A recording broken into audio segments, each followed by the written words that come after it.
Hey, baby. I'm spread like a centerfold for you. Hey, Kylie. I love how you spell me with four E's, and I love how you spell the THA.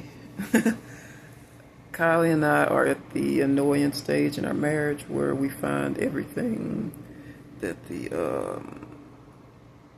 other one does adorable and cute. We are also at that stage where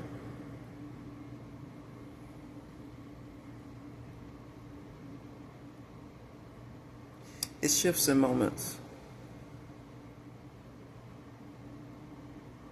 I won't say when and how, and the two of you annoy each other. I scored some B12 along the way, and I'm gonna count these two to see how many are in the bottle. Prayed that a roach doesn't come out of here because these came out of the garbage. All right, it says 120 tablets, so let me do my count.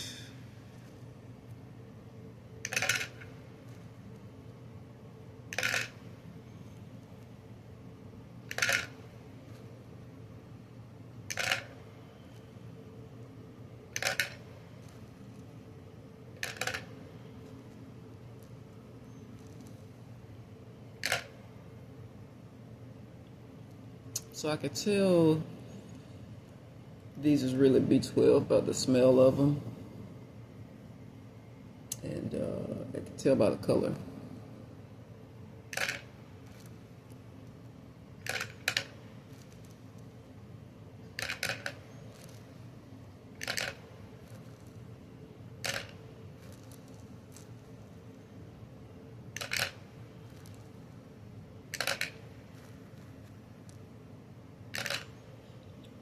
I don't know how old these are.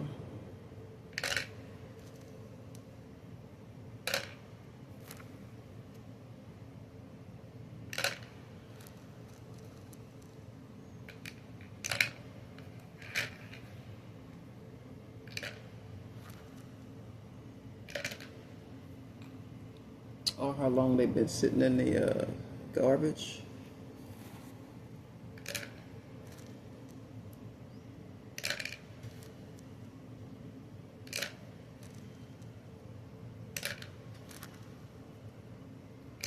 When I was on the road and homeless, I wasn't taking no one does when you're homeless, take the best care of yourself. So when I hit the road, I got some B12 for the road.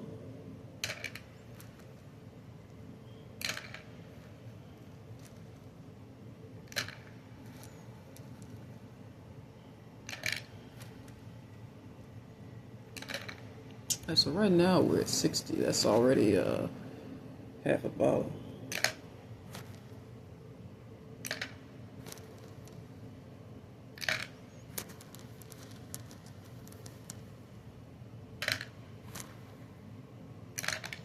Now, when I was with Tyson, I really didn't keep up with vitamins and making sure that that is essential for somebody 30 plus. And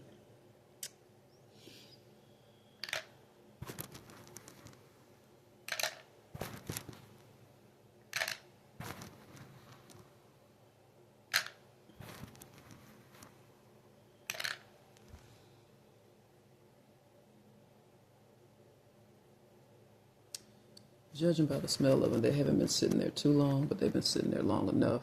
And the snow is probably what saved them.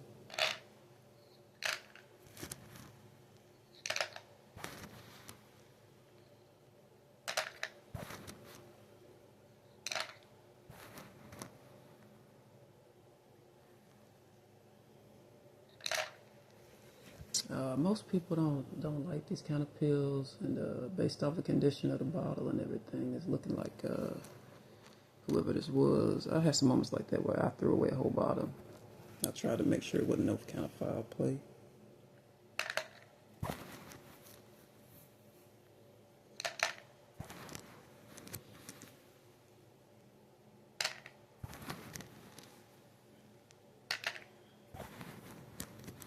It must have been a bad move, because right now I'm at 100 pills.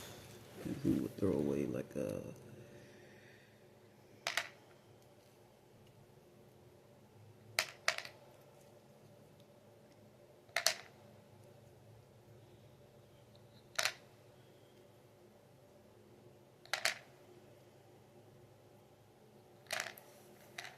I count 113 pills. Who would throw away 113 pills? So it must have been a relatively bad move, because you would smell it. You would smell if something was done to it, and the condition of the outside and the inside contents.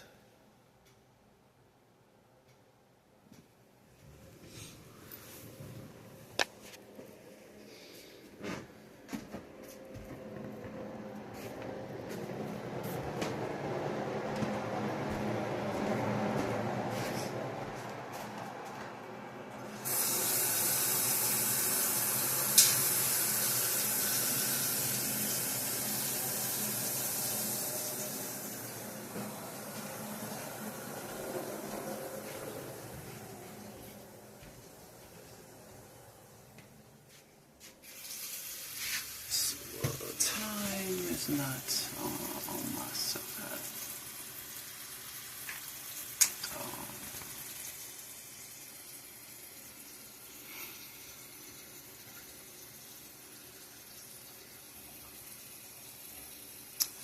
Time is not, as one of my teachers or prof said, not sure which was, if I was in college, university, or grade school, high school, middle school level, but one of my profs or teachers said, time is not of the essence. So, running low on time, I've been having to get even shorter with people. I don't want to miss my boat in getting out of here, getting out of Illinois. So the snow had us, myself included, either trapped or semi-trapped. And now that the snow has gone, the reason that the roads are being blocked, and the reason that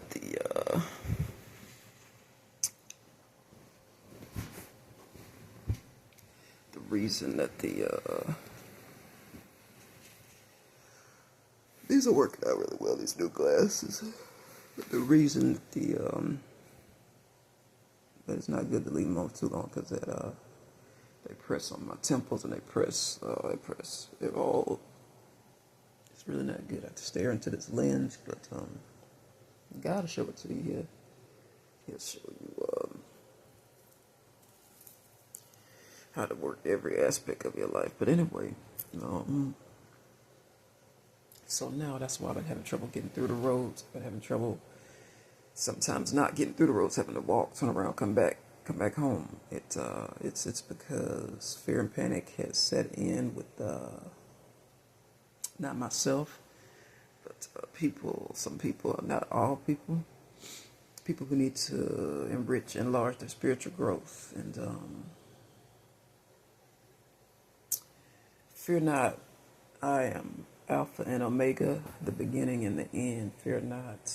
That is in the book of Revelation. I forget, maybe Revelation 1. And God wants me to, and my school wants me to, my VA school wants me to, and my VA bosses want me to integrate biblical scriptures into everything, into my daily life. They stayed on myself in the class that I was in. They stayed on the students. In my former classes about integrating biblical, like it told us another day. No, you are not you are an unlikely candidate. All of you are, but do it. You're gonna do it, and you're gonna like it. Integrate biblical, cite biblical scriptures, and that is a reason that is on my mind this morning.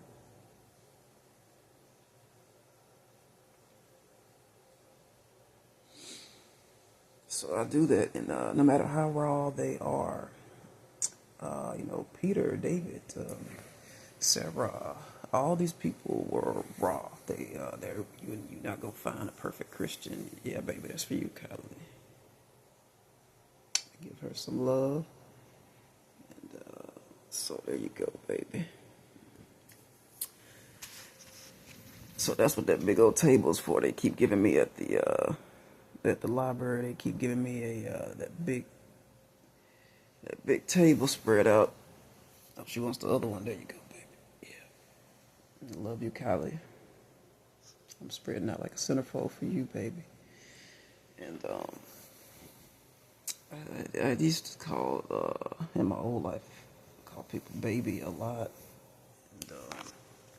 And over the years, I didn't think about it till I said it last night. You know, Brittany ruined it for me. I started calling people baby after her, and then I don't think I've ever called anybody baby until Illinois, like this, just recently, like when I was talking to that dog that I didn't want to murder me. And so, you know, who doesn't like to be talked to sweetly and softly and gentle like a baby? But anyway, this dog, I'm not going to get into that because it brings back bad memories. But so I was talking him down, and then said baby to Kylie last night on my podcast that was live already. I went ahead and put that up, released it as public. And so yeah, I stopped saying baby over the years because of that. I had a bad encounter with her with that word, and some people found that word, you know, offensive, and I stopped using it. That's what's up. Brittany had a lot of issues, and we didn't end badly. Thank God, you know. Thank God she's not a scorned woman running around. She knew I was with Tyson, and she knew, thank God, she was an educated woman. She was in not college, university. I was at a university. We met at a university, so she was educated. She knew what it was. But, you know, things can still go bad when you are messing around like that. And who came on to who? The elevator. Brittany said, we took an elevator ride. I want to go down on you in the elevator. And I just stood there in disbelief because she don't look like she was she's a really short girl. She just don't look, and told you about her weight. She just don't look like she looked like a bookworm. Like she wouldn't even talk that way. Like I was thinking, you kiss your mother with that mouth, you know. And even though I'm not much older than her, I was thinking Christmas came early, you know. And what's the catch? Nobody offers like oral sex for free on the elevator. I'm like, she's got to be a prostitute, and I'm not falling for this. And she's probably wearing a wire and a cop. So I just didn't say, I don't remember saying anything. You know, she may remember the story differently. And I remember it was a short elevator ride up, and then nothing happened between us, as far as I know. And then we got off the elevator, and that was my time working with her. She was always trying to fuck me, and that's when I saw Brittany Williams. Brittany is the same girl that I saw her hair natural once. It was really pretty. Other than that, she always wore these braids that like they hurt her and murdered her scalp. I've had braids before and murdered my scalp, but yeah, she been on my mind. That's the one I told you about. Brittany Williams. That's the same Brittany that Tori got me high and I professed my love. That's the same Brittany. I went to her job and showed my ass, and yeah, that's her, Brittany Williams. I don't know what went down on Facebook.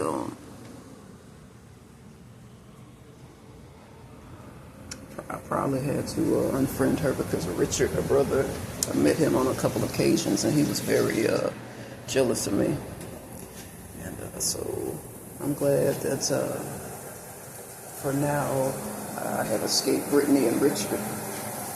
Yeah, he was. I remember her saying, "I want you to meet my brother," and I remember him being very rude. But she looked like she kept his ass on a short leash. God, he was not a looker. Brittany was a looker. She was definitely not ugly. She didn't know it. She didn't carry herself in a way that was very confident. And, but Richard, yeah, that motherfucker scared me. That was He was not a looker, and he was. I knew not, but looking back on it, he was gay. You know, just judging by his, based by his mannerisms.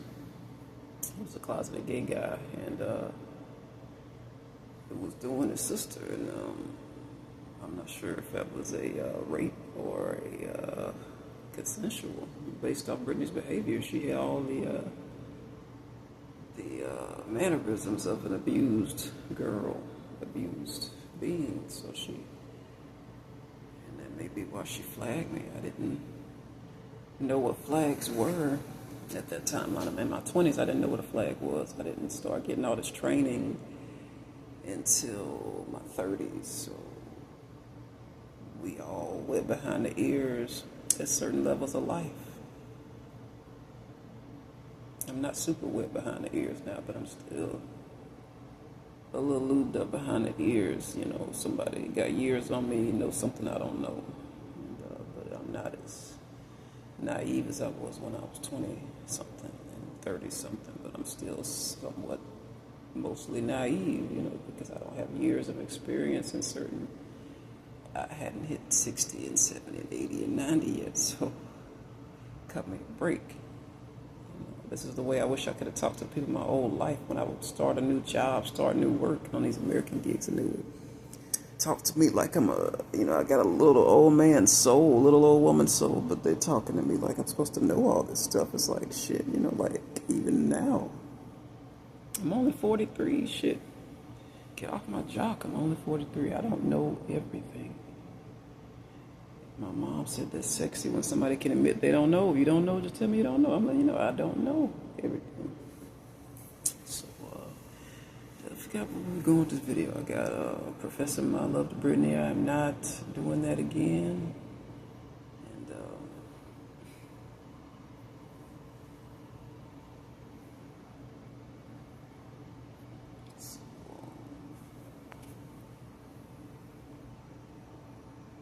Brittany Williams. Brittany had a friend named Haley. She used to always try to make me jealous, talking about her relationship with Haley, and the two that wasn't born last night. They were more than friends. Probably her payback for me being with Tyson, even though she knew I was with him when we hooked up, when we had sex. She knew I was with Tyson. She knew that, and so that was her little payback. She would always say, me and Haley this, me and Haley that, me and Haley going here, me and Haley going there.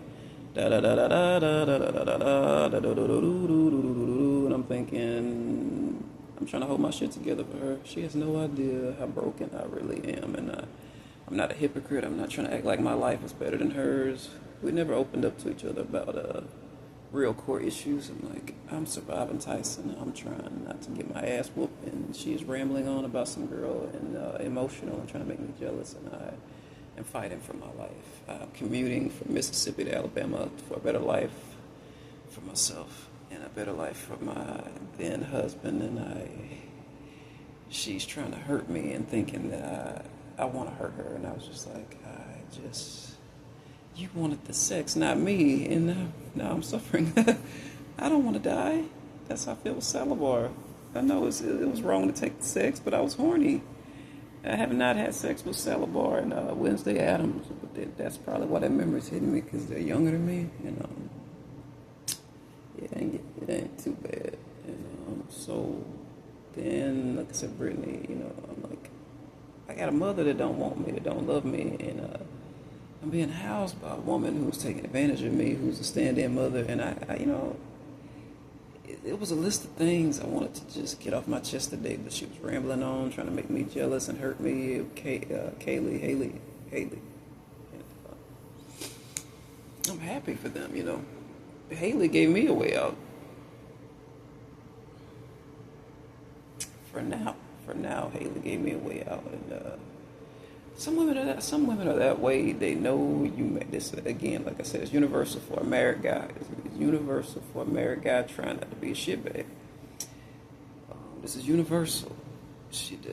Someone like Brittany, the world is full of Brittany's, and it comes in the form of a man sometime, a boy, or an unknown sex. So they know you're married, right?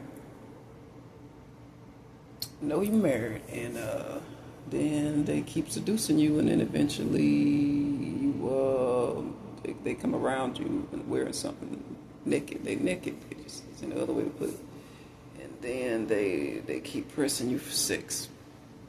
I mean, the only way you're gonna resist them if there's something going on down there in your genital and you something wrong down there. You can't use that. The only way you're not gonna get a boner or get wet, the only way you're not gonna respond, married, happily married or not happily married, is that there's something wrong down there. And there's nothing wrong with that. I seen this on like a trauma TV show where the guy got raped and he was a boy, and he said he didn't want to talk to the male officer, talk to the female officer, SVU, Special Victims Unit, Law and Order, and he said, I'm trying to watch my time here and not run too long no video, but he said, I got a erection, and he had to use a fancy word because it was a girl. He was trying not to sound nasty and raunchy, and she said, that's natural. You got that means you healthy down there. So my whole point is like, if you've been seduced by someone and you happily married and you horny, in my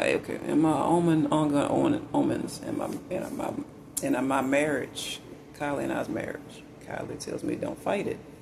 If it's healthy down there and your equipment is working and you're horny and somebody coming on to you, she's like, I'm not Tyson. I'm not finna beat up on you because don't fight it. She's like, that's good, because some people don't get horny. And she always tell me you're not a cheater. So that's my whole point, is she's always on me about that, don't fight it, because I'm trying to fight it. She's like, don't fight it.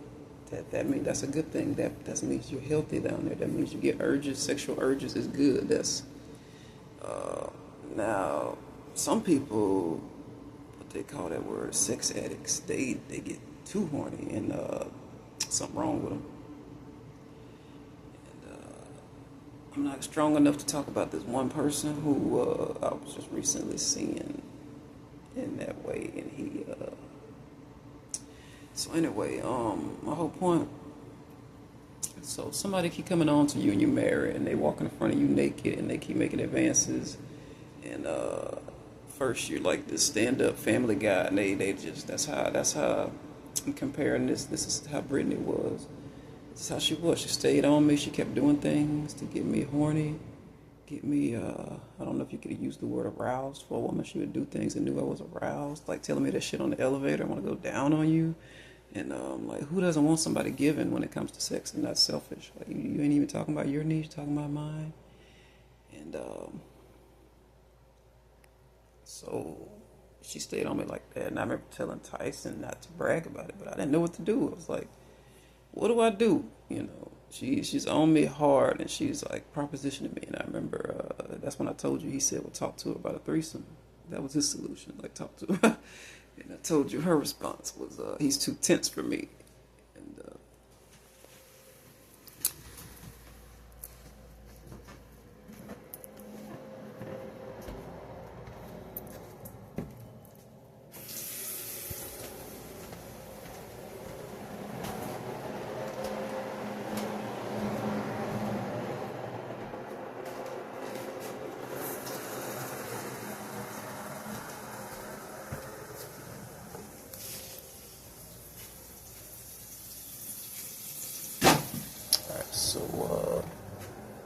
damn. So, you've seen it before, like the kitchen, the girl comes in and she's in like a tank top and some panties or no panties, and the married guys, and they're like fixing the pipe under the sink. He's the happily married guy trying to keep his mind off sex. And it's the same scenario. No one ever talked to me that way, of that could happen to a woman, because you're a woman, you're remedial. Because you're a woman, you're inferior. That's my background. So I never had these kind of thoughts in regard to being a woman. And whenever I had people come on to me right now, I've downgraded this guy to Mana instead of calling him by his real name. And so whenever people would hit on me and come on to me, I would hit on me. sometimes I just don't like using that word. I don't like how it sounds, even though it's spot on. But so the same way, and I never knew that, because I always felt like it was the woman's fault. In the Southern Baptist belief, the guy is never his fault when he cheats, and the woman comes on to him is always the woman's fault. So when people was coming on to me and hitting on me, like Brittany was hitting on me, and I was married, and she just kept pressing me, and I just kept getting hornier, and so I finally gave in, and it was multiple occasions where I finally just gave in to her, and turned to Tyson for help. He was no help, and so I got scolded, and I lied to Tyson about Brittany to this moment. I popped that shit. So the truth is out to him. I survived Tyson, and he was like, "Did you ever fuck her?" No. So yeah, I tore that shit up. Just so you know, if you're an abused woman and you're gonna have people coming on to you, I suggest you do the same. And then they know your husband is a piece of shit, a bag of doodle.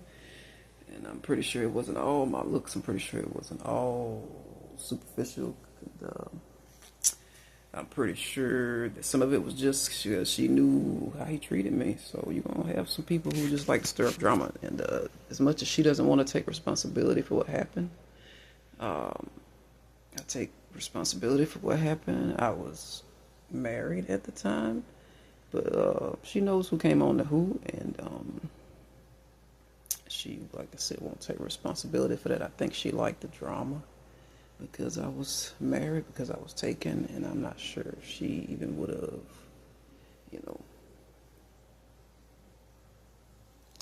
she probably would have. She probably would have found some other kind of drama. Like if I wasn't with Tyson, if I was single, she probably would have found some other kind of way to stir up some shit. So it didn't occur to me that I was saved from more than one thing. I didn't know that Brittany was. I'm gonna start a new video.